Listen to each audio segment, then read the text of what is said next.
Welcome everyone, it's Simply Bitcoin, the weekend recap. We break down the news from Twitter, the daily fail, meme review, software releases, hardware releases, and the websites by plebes or plebs. All right, we're going to the numbers. Let's do it. Number time! Sponsored by... Number Time is brought to you by Bitcoin 2022. It's going to be the biggest Bitcoin conference ever. Take advantage of the link down below for 10% off. At the time of this recording, the block height is 707,627. The Bitcoin price, 61,390. Chain rewrite days, 792. Total public lightning capacity, 3,162.79. Sats per dollar, or Moscow time, 1629, and blocks to the halvening, 132,373. Absolutely crazy. The number that kind of stands out to me, Phil, I don't is the market cap at $1.16 trillion. Absolutely freaking crazy. And the reason it stands out to me, Phil, is because it took Apple, it took all these companies like decades to get to $1 trillion market cap, but it took Bitcoin only 12 years, and Bitcoin did it without a sitting CEO or any employees. The network did it by itself, and I think that's phenomenal in my opinion. Oh, I totally agree. I think that it's very interesting that it was able to do all of this, like you said, without any. Right? No central authority or anything like that, just cooperation. That's really what it is at the end of the day. It's a lot of cooperation. So anyways, I was looking at, for me, I was really looking at the Bitcoin versus gold market cap. We used to show it. I don't know if you remember, it was one of our, main, numbers back like maybe 6 to 8 months ago.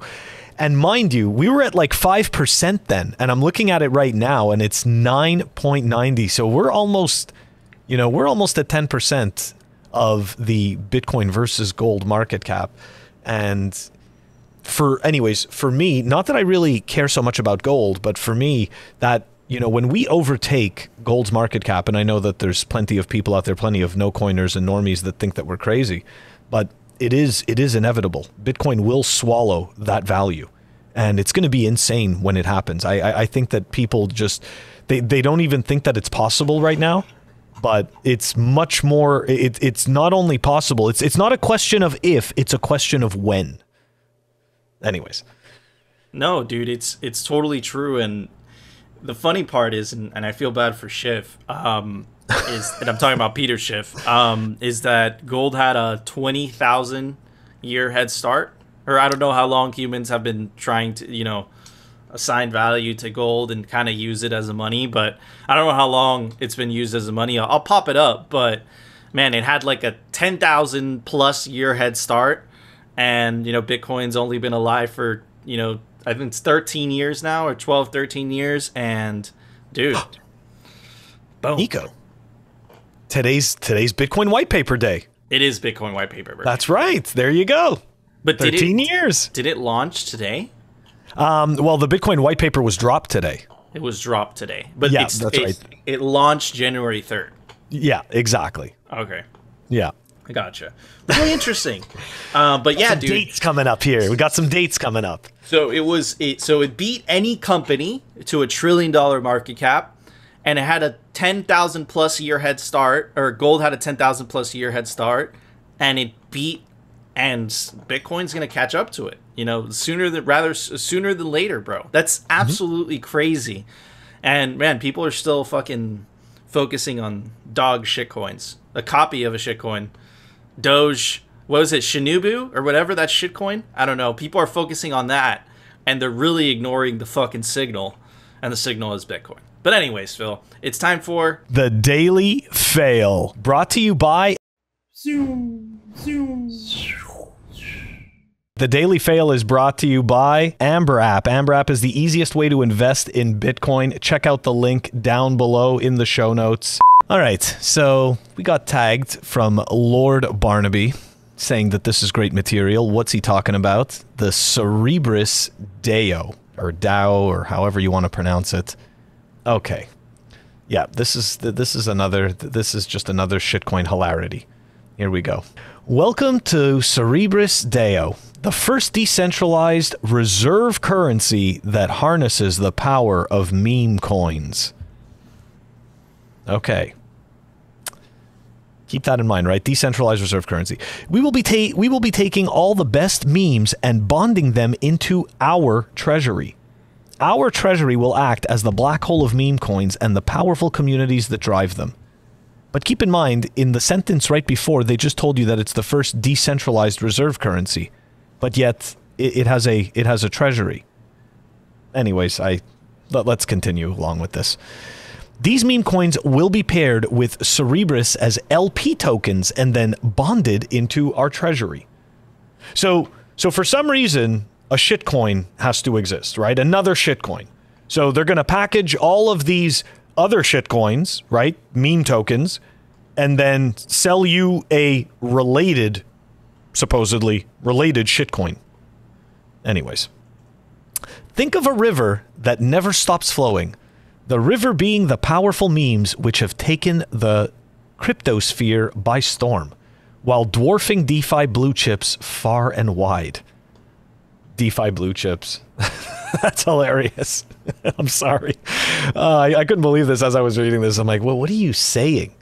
Like, think of the story that they're weaving right now that you're listening to. We've come to the conclusion that a treasury full of stable coins is counterintuitive due to their peg. Stable coins are pegged to the USD, which is inflating heavily at over 5% per annum, meaning they're becoming worth less and less each year. Don't get me wrong. That is correct about the USD, but make no mistake, this centralized bag of crap that is tethered to other bags of crap is not in any way, shape, or form superior to the current centralized bag of crap that we've all, coerced into, that we're all being coerced into using. Anyways, we've come to the conclusion that meme coins will have a new utility. They can be used as a store of value which will retain purchasing power long into the future. Meme coins will be carefully selected by the team. You remember, right? This is decentralized, but somehow they're going to be carefully selected by the team. I guess everybody who holds the coins is going to interview who's on the team and hire who's on the... It doesn't matter. After they are vetted, and we can be sure that they aren't able to rug pull. Oh, here we go, guys. The auditing. Nice, the auditing scheme. We're going to just make sure that they can't be rug pulled.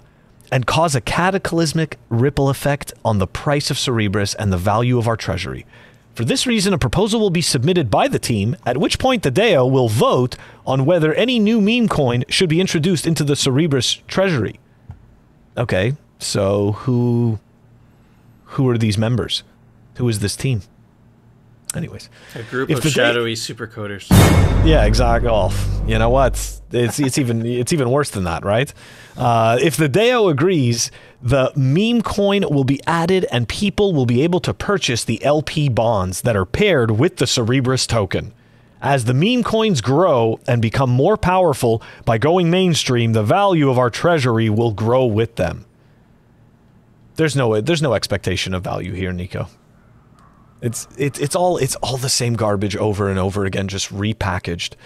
For these reasons, Cerebras Deo is going to become an unstoppable force that harnesses the power of the meme and utilizes the true use case of meme coins themselves as a store of value. So somehow, they're just pulling one idea and the other together and deciding meme coins are a store of value. Right? Even though they're just complete shit coins. Right? That are, in all cases, actually centralized. So, people could sit there and make the argument about Doge, but we've already dismantled Doge several times before. It's just complete nonsense. I mean, this is just complete crap. Anyways, the Cerebras ecosystem will not be rushed, and we remind all those who would like to invest that good things come to those who wait. Just as Rome wasn't built in a day, Cerberus will be carefully and methodically constructed to last through the long-term price volatility that prevails in the cryptocurrency marketplace, and specifically among meme coins. Our team will remain anonymous for the same reason Ryoshi of Shiba remains anonymous, so that you can rest assured that Cerberus Deo is no scam or rug pull, and that we are here to implement a powerful vision that will change the cryptosphere as we know it.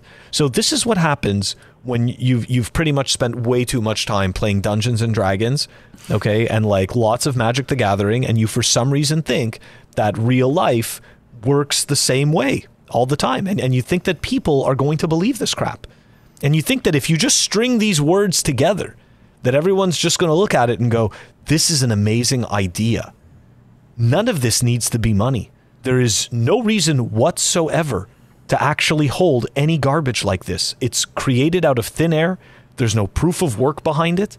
Okay? There's absolutely no security behind it. And as we've shown time and time again, these projects get rug pulled over and over again. So you know what? We're going to wait. We're going to give it some months, Nico. And maybe we'll end up doing another story on Cerberus.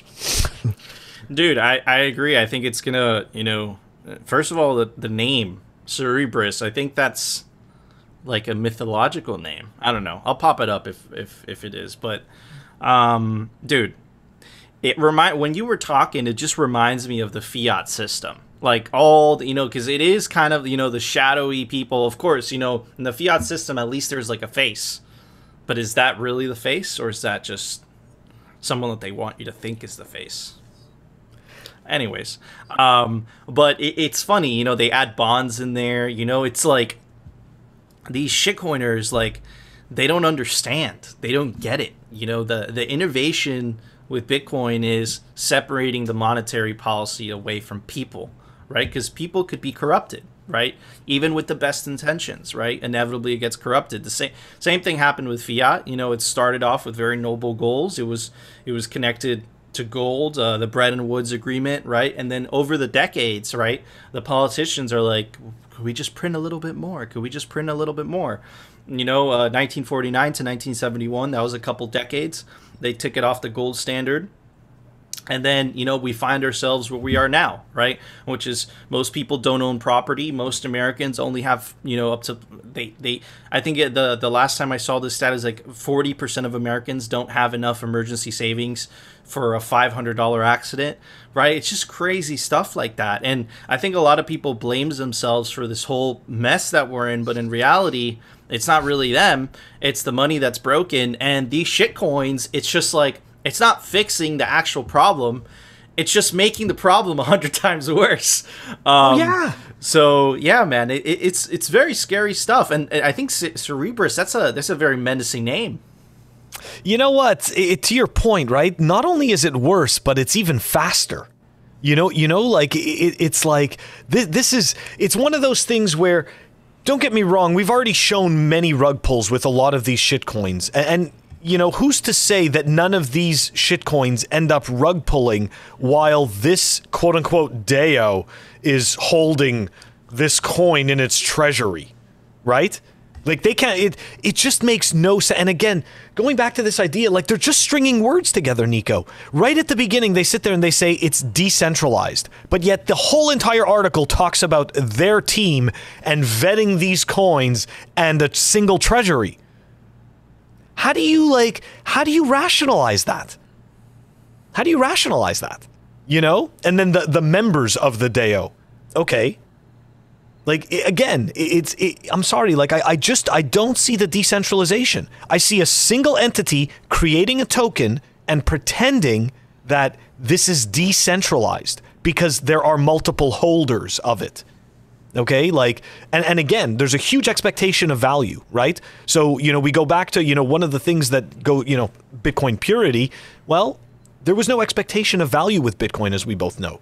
And as a result, like, we end up having a proper grassroots movement behind a technology that actually stores our value and is censorship resistant and is better money for all of us.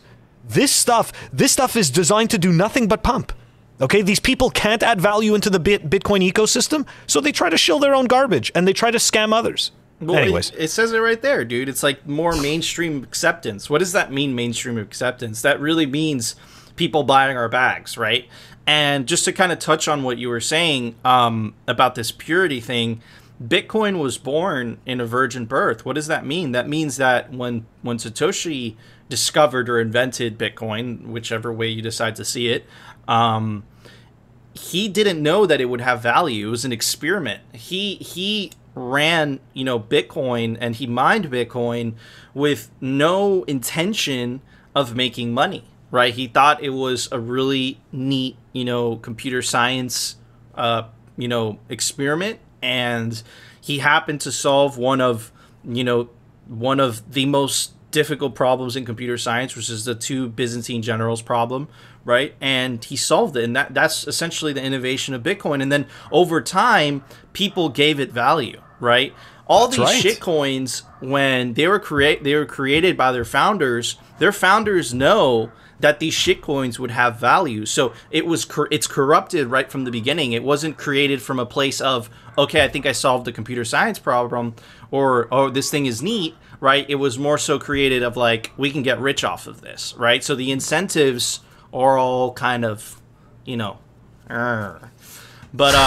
yeah, I mean, I don't know. I can't come up with a word. But anyways, it's a technical term. It's a technical term. Technical term. But anyways, Phil, it's time for the Daily Meme Review, sponsored by... The Daily Meme Review is brought to you by Citadel 21. It's the best Bitcoin cultural zine, pure pleb signal. Get yourself a physical copy. There's only 1,000 made per volume. Get your copy of Citadel 21. All right, bros. I mean, honestly, our demographics, like, I think 1% of people that watch our show are gals. The rest are bros. So, bros and that 1% of gals, check out the meme review for today. The first one, Phil, is kind of a troll, okay? And you don't even know who this is by, okay? Just read that for me, Phil, and I'll show it to you. It's taken. Read it. I just did. Out loud. Sovereignty is not given. It is taken. Atardic.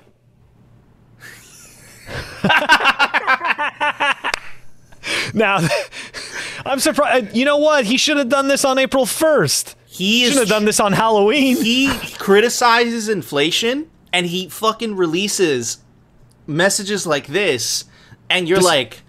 And it really highlights, and I remember reading this in The Sovereign Individual, and I remember reading this quote where it's like, if your job depends on not understanding something, you won't understand it. And I think this is just such a good example of that, right?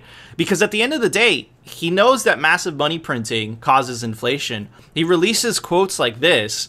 So I know that he buys into a lot of the Bitcoin ideals, but his job is threatened by Bitcoin, right?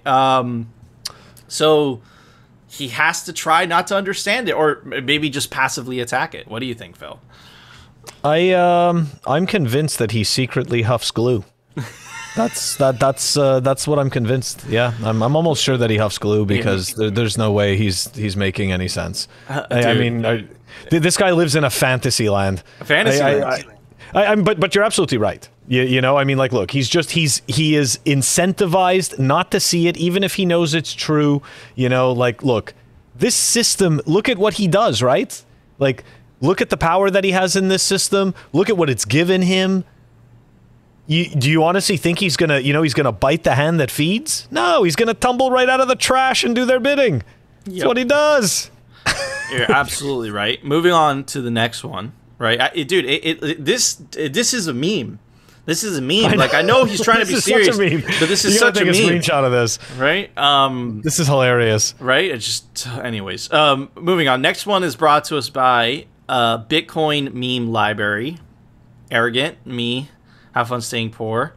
How it feels to own Bitcoin. Everyone is stupid except me. Absolutely hilarious. Moving on to the next one, brought to us by the legendary LC_HODL2. What happened to him? He thought he could outperform Stack and HODL. Let you be warned. And the next one is brought to us by Ben Hutt of Lepson Theory. There will be inflation. There won't be inflation. There is no inflation. Inflation is transitory. Inflation is good. Absolutely hilarious. We are living in a clown world. Very, very solid memes. And because they're so solid, Phil, I'm going to give it an iPhone charger, but it's not just a regular iPhone charger. It's the new iPhone charger because Apple wants to fuck with you, right? Can't stick with USB-A, so they go with USB-C so that all your USB-A cables are useless. Phil? All the cables are useless. They're all useless. Correct. Yeah. I like your score. I'm sorry. When I see those connectors, anytime I see any of those connectors, all I think about is that I always end up getting the wrong cable.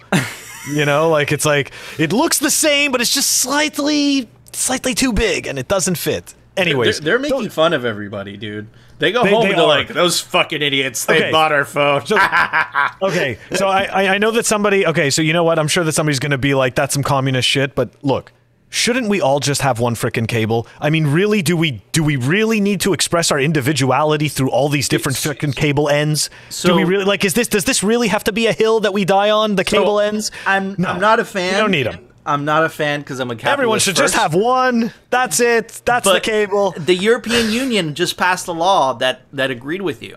They want just one cable. They just want the USB-C. So I'm disappointed, and now I feel stupid. Now you should feel like a communist. I do. You agreed with the European Union people. That's wrong. It's okay. Don't worry. It's okay. I'm going to hell anyway, so Christine it doesn't matter. Lagarde's gonna knock on your door tonight and says, "I heard you want to be friends with me." Exactly. Oh gosh, it is Halloween. Okay, that's scary. All right, so here we go. So look, for these memes, I am going with, check this out. It's my zombie brew mug, okay, which you can't really see because of my green screen, but check this out. It even comes with a little zombie in it. Ooh. For Halloween. Very, very Halloween-centric score for very Halloween type of memes. So, since it's Halloween, I showed you this because it scares people. Look, anyway, it totally caught me. You saw what happened. I was like, what? You like, think of bad memories. You think exactly. of that. You're like, the cable. Doesn't fit. It doesn't fit. But anyways, guys, we want to know, do you agree with our scores? Do you disagree? Let us know down in the comment section. And of course, join our Telegram group. Link us some memes to review. This is a Bitcoin meme review, and we need memes to review. But anyways, Phil, it's time for the Daily News, sponsored by... The Daily News is brought to you by CryptoCloaks.com. Get yourself a 3D printed Bitcoin grenade and take advantage of the link down below for 5% off anything on the store, CryptoCloaks.com. All right, everybody, this is another We Told You So, Simply Bitcoin moment. And we keep reiterating, but we're going to keep reiterating it because of the clown world that we live in. How is it that two idiots on YouTube were more accurate about inflation than the mainstream media, right? And we'd like to believe, even though we can't confirm this for sure, is because they're being malicious about it. And I think that they know they're lying. We know they're lying, and they're lying anyways, right? Zombie. Sorry. But here's the thing. The gig is up, and the truth is starting to come out. And the reason for that is because when it comes to inflation, right, the propaganda and the narratives don't work. Because at the end of the day, you're going to go to a gas station, and no matter how much they tell you that isn't real, the price doesn't lie, right? And your wallet doesn't lie. And the fact that your money isn't reaching out as much as it used to, that's an undeniable fact, right? So they can't hide it anymore, but that doesn't mean they won't try anyways. But check this out. This is where we are with the inflation saga. Some developments. Anyways, just check out this article by CNBC. Inflation notches a fresh 30-year high as measured by the Fed's favorite gauge. Right? And here, the signal that I want you to pay attention to is that even with the Fed's favorite gauge, it still notched a 30-year high. So even with all their perfected numbers, you know, the numbers that most benefit them, it still makes an all-time high, right? Headline inflation, including food and energy, which is the thing that most people care about, rose at a 4.14 annual rate in September, the fastest since 1991. We all know this 4.4% is fucking bullshit. Anyways, core inflation, which is the Fed's preferred gauge, increased 3.6% for the 12 months, the same as in August, but still also the fastest pace in 30 years. Personal income declined at a faster pace than expected, while consumer spending increased and was in line with forecasts. Employment costs rose more than expected, and at the more than expected. You know who wasn't? You know who predicted this? Simply Bitcoin did. I'm pretty sure we were expecting this. And at the fastest annual pace in 19 years. Oh, look at that. Anyways, moving on. Check out this article by Yahoo. U.S. Fed to begin stimulus taper amid sticky inflation. All right, let's check it out. The Federal Reserve is set to begin removing a major plank of the stimulus policies it rolled out last year as the pandemic began, a sign of the progress the U.S. economy has posted since the historical downturn. Policy meeting next week. So next week, apparently this Wednesday, they will announce the start of a drawback in their monthly purchases of bonds and securities. Now, I'm calling bullshit. And first of all, let's check out how much bonds they're really buying. And we had Erasmus Cromwell Smith kind of tell us this number many months ago, right? But just to can I give you guys a recap? The Fed is currently buying at least $80 billion each month in Treasury bonds and at least $40 billion in agency mortgage-backed securities. The purchases are intended to ease lending conditions as the economy weathers the pandemic, right? So what is, like, you know, they make this overly complicated, but let me kind of explain the mechanism in which the Fed justifies the printing of money. So the Treasury issues bonds, right? And those bonds back in the day, they were bought by the open market, right? And then the open market would buy those bonds. And with the purchase of those bonds, the U.S. would justify printing money. Now, in the clown world that we're living in, the buyer of bonds is the Fed, the same people that print the money, right? So it's like, But again, this is apparently kosher in the fiat world. But just kind of take a look at this chart, right? And I'll kind of explain what it is. In 2008, 2009 was, you know, the original, you know, the crisis, the 2008 financial crisis. And this is really when they started the QE experiment, QE, quantitative easing, printing of money, right? And as you could tell, right, here's the only time they really tried to taper off, and you could tell that was another catastrophe. Now, again, they've been, you know, printing or purchasing $80 billion, and as you could tell, the lines just get steeper and steeper. So these people are printing more and more and more and more money for less and less and less and less of an effect, right? So right now, right, as you could see, this is just going up, and, you know, they would like to point out that it's the supply chains, they would like to point out all this stuff, but they're going to try to taper off. Just means slow down. It doesn't mean that they're going to stop buying bonds, right? It just means that they're going to slow down at the speed at which they're buying them. Now, here's the thing. If they do that, the Ponzi is up.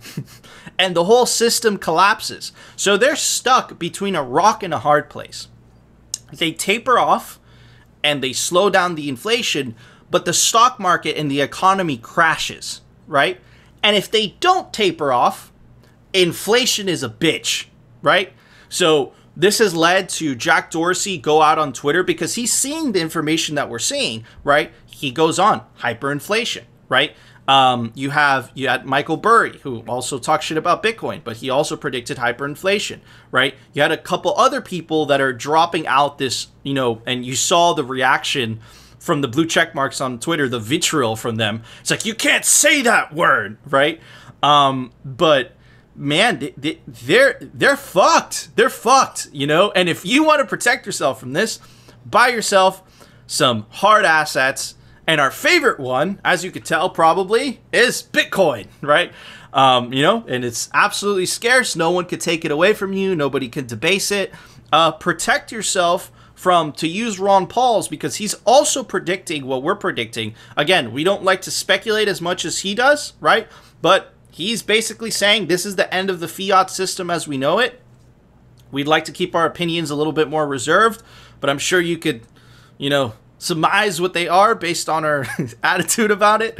But yeah, man, this is they're really stuck in a hard place, right? Because they could taper off, right? But that's just going to crash the stock market. That's going to crash the economy. But if they don't taper off, more inflation, right? And it looks like inflation is really they're starting to like lose their grasp on it, bro. And here's the thing, Phil, like people are waking up. It's not just us talking about it. Now Main Street is waking up to this fact as well. Let me kind of play you a clip from, I would say, like a mainstream influencer type person, Cernovich. He has a lot of followers on Twitter, right? He says, what is the real rate of inflation, right? So he's noticing, he's not a Bitcoiner, as long as we know, but we don't know that. Maybe he owns Bitcoin, but he doesn't like to talk about it, but he's noticing what is obvious. You go to the gas pump, you go to a restaurant, you go to the grocery store, and your money isn't buying you as much stuff that it used to. So I'm going to shut up. Let's see what he has to say. What's the real inflation rate? Because, come on, we know that the Pravda, the corporate media, the propaganda isn't true. The real rate has to be, what, 15%, 25%? I'll tell you why I believe this. Last year, a year ago, for the first time, I went out and bought Halloween candy. Usually my wife handles all that. We have 2 kids now. As the dads know, that as the number of kids increase, you gotta just do more, and that's cool with me. And I went to the candy store and I thought, $30 for just generic candy, just the usual candy, little miniature bags of peanut M&Ms. We're not talking the good stuff, dark chocolate. And so I started paying attention to prices because I thought, how are people able to make it these days, right? So every time I go shop now, I pay attention to the prices, and I'm getting sticker shock. I'll go get a double espresso. Wait, that can't be right. I got a double espresso and a Pellegrino a couple days ago. I was, what is that? That can't be right. Went to the cigar shop yesterday, and for the first time, I almost left empty-handed because prices were up 20%. So I was about to leave, but I like the shop owner, and I know it's not his fault. 20% across the board. That happened within the past 3 months. Everywhere I go, I'm seeing prices are up 20% on real stuff. So what do you think the real rate of inflation is? So again, like, it's not necessarily a Bitcoiner, right? But no. It's just a person, right? He has a following that's starting to notice the obvious, right? And one of the things that I want to point out is that he called the mainstream media, well, we've been calling them propagandists, right? Because that's essentially what they are. It can't be like, listen, like Phil and I are just Bitcoiners. We're not fucking rocket scientists. But if you show us a historical amount of money printing, which occurred we saw this was coming in January, right?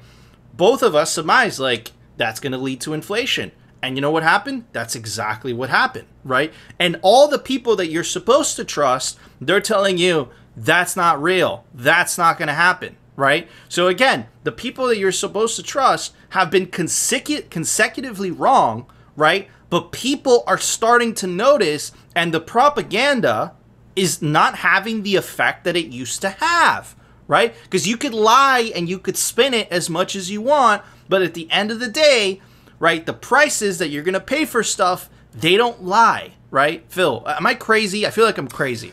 No, they're having diminishing returns. Like that's what's happening, right? Like there's diminishing returns to the actions that they're taking. And I just want to point out, right, that our listeners, right, and then the people that watch this show are learning along with us, and also expected that these prices, these rates are not real.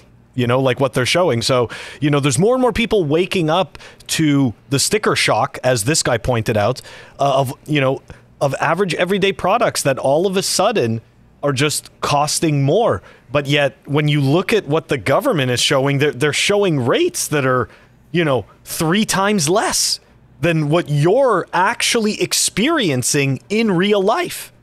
So there's a massive disconnect going on here between the information that we are being sold as reality and the actual reality that we're living in, right?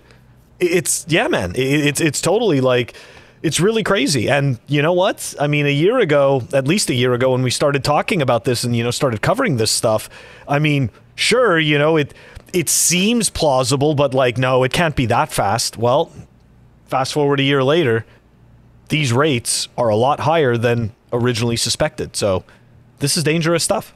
Absolutely. And look, you guys know the drill. We bring the receipts, right? Treasury Secretary Janet Yellen's inflation U-turn, right? This is exactly what we've been pointing out. Treasury Secretary Janet Yellen's inflation view took another turn earlier this month when she suggested inflation is not going away anytime soon, right? And to quote her, supply bottlenecks have developed that have caused inflation. It isn't the supply bottlenecks. It's the record amount of money printing. Anyways, Yellen, who served as Fed chair under former presidents Barack Obama and Donald Trump, told CNBC on October 5th, I believe that they're transitory, but that doesn't mean they'll go away over the next several months. That represented a sharp U-turn from Yellen's previous comments on inflation. In June, Yellen said inflation could hit 3%. Right? It could hit it. What does this say, Phil? What does this say? 4.4%. And keep in mind, that is the reduced fake number. That's their metric, right? Even if you want to use core inflation, which is the Fed's preferred, right? The most rigged one, it's still above that 3% that she's talking about, right? So anyways, but that pricing pressures would be transitory. That was a lie. That after saying in March that inflation risks were small and manageable. A month prior, she said the Biden administration has the tools to deal with inflation risks that are materialized. That's bullshit. And here's the thing. If you listen to mainstream media, you would have no idea this is going on. But if you've been listening to Simply Bitcoin since January, we've been telling you this is going to happen. We're telling you this is happening, right? And here's the tragic part about all this, Phil. And again, guys, we want to be specific. We don't lean left or right. If it was a right-leaning administration, they'd be lying through their teeth too, right? It's just two sides of the same coin. But the point is, dude, is that the people that are supposed to be on top of this, right? Your betters, supposedly, the people that are supposed to be responsible for this, have been lying through their teeth, bro. They're just lying. Like, it's lie after lie after lie after lie after lie after lie after lie after lie. And Ron Paul has been talking about this. He's talking about the crack up boom and essentially how this is the end of the fiat system as we know it. They've squeezed the lemon to such an extent that there's no more lemon juice to come out of that goddamn lemon. It's like all pruned up, you know? So it's like, man, it's freaking crazy. And here's the scary part is because if Jack Dorsey is right, if Ron Paul is right, look, even if you hold Bitcoin, it's nothing to celebrate about. It's going to suck. It's going to hurt the U.S. economy. It's going to hurt people all around the world. The U.S. is the world reserve currency. It's going to destroy a lot of people's lives. So it's nothing to celebrate about. And it's completely the responsibility of these crazy politicians that are on both sides of the aisle that are printing money into oblivion.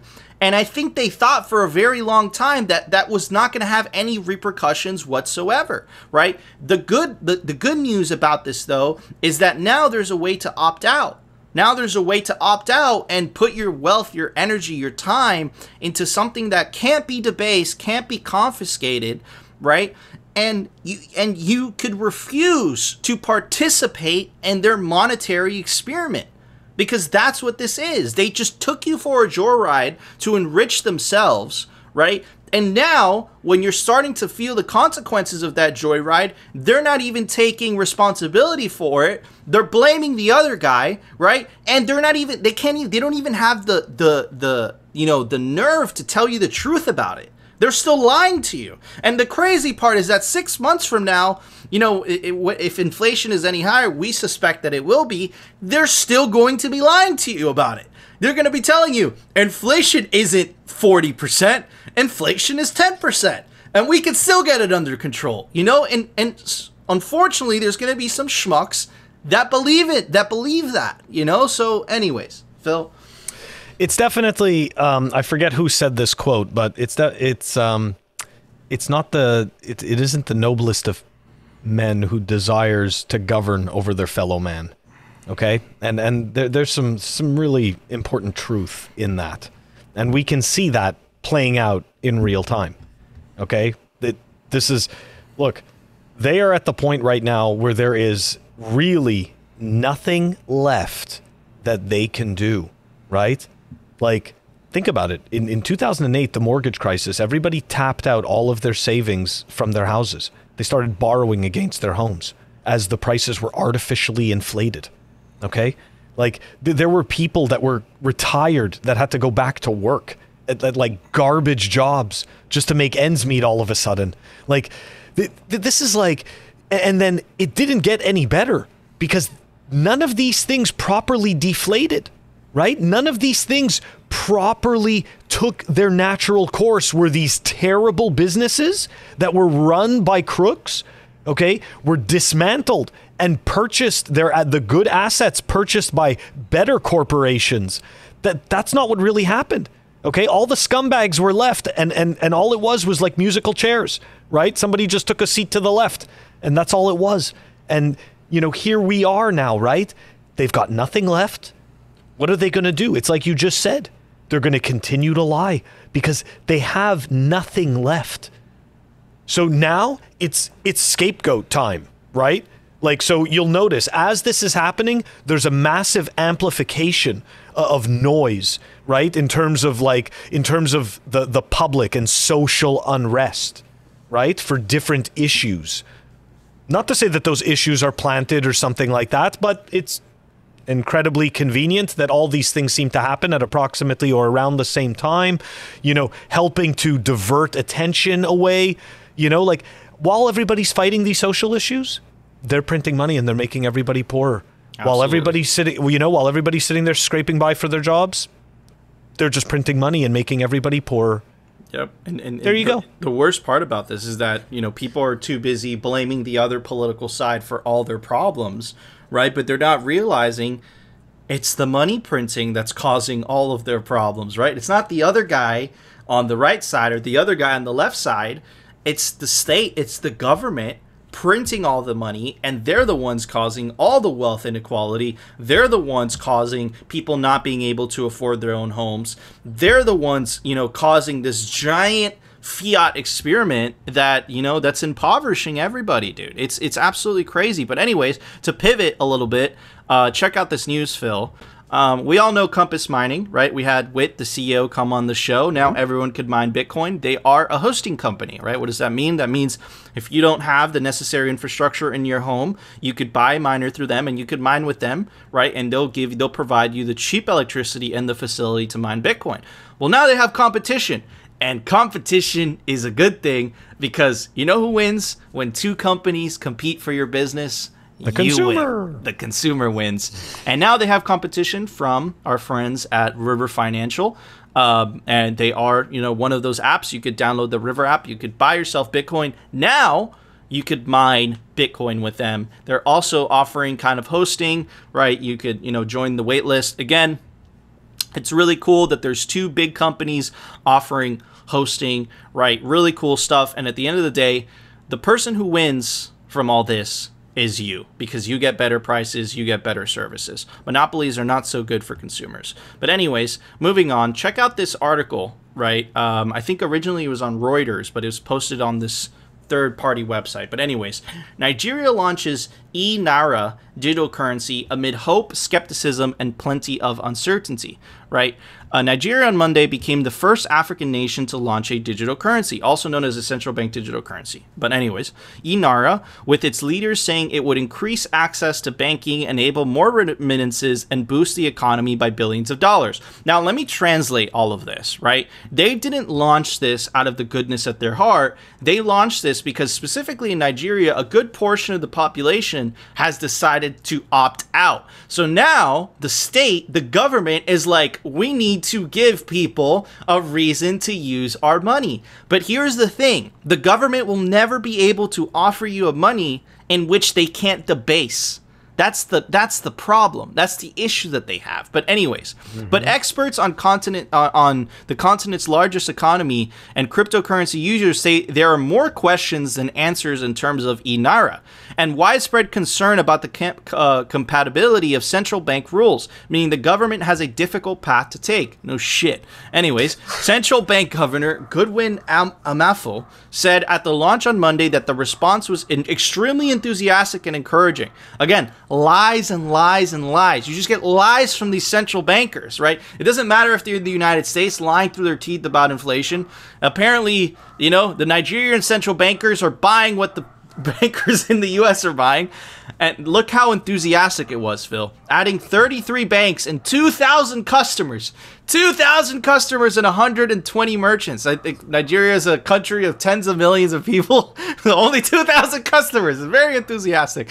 I've already successfully registered on the platform. Now compare this with El Salvador. Okay, compare this with El Salvador. El Salvador launched an open monetary, they launched Bitcoin as legal tender, right? And if you contrast this, El Salvador had 1.8 million bank accounts, and it only took Bitcoin being legal tender 30 days for them to surpass it. Now I think it's 3.3 million people in El Salvador have a Bitcoin wallet. And you compare this to a shitcoin, which is the e-naira, right? Man, again, why? Because open systems always beat closed systems. Anyways, Nigeria's young, tech-savvy population is eagerly embracing digital currencies. Here's the signal. This is why they're launching the e-naira. The use of cryptocurrencies has risen sharply despite a central bank ban on banks and financial institutions in February. So again, the signal is still coming through, even though the state, the government, doesn't want people to use it because they want people to use their money so that they can keep going with this gig of people use the state's money, the state debases that, enriches themselves, and the population loses. Bitcoin takes that out of the equation and now forces the government to do one thing.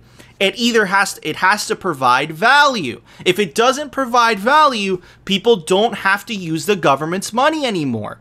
And especially in a country like Nigeria, where the inflation rate is super high, the incentive is even stronger there for people to opt out of the madness. And that same incentive that hit Nigeria, that made so many Nigerians opt out of the financial system, and this is the reason that I wanted to cover it today, that incentive is currently or is about to hit the United States of America, right? And that strong incentive of, holy crap, I have to, you know, either buy Halloween candy for my kids, or I have to put food on the table, or whatever your reasoning is, like the Nigerians learned about a year ago, especially the younger population, there's going to be a lot of Americans asking questions about currency debasement. What is inflation? Why am I using the state's money if they continually print more of it and it devalues my work, my time, my energy?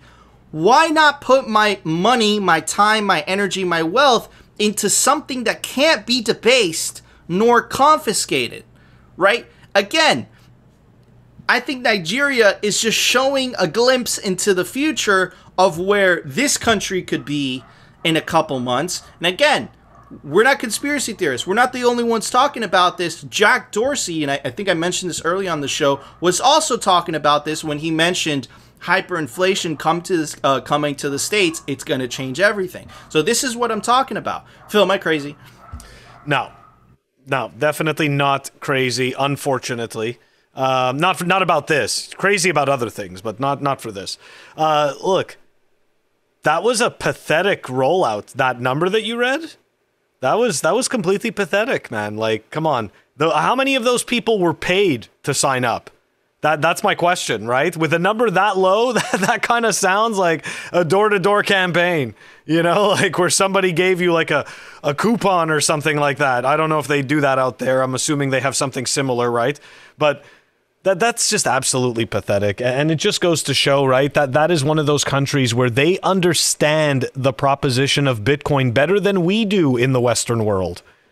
So, you know what? That shows, that is the proof right there. That is the absolute proof that, hey, people are tired of it. They are, you know, they want censorship resistant money. They want something that isn't going to be debased, okay, or frozen or used against them by the government.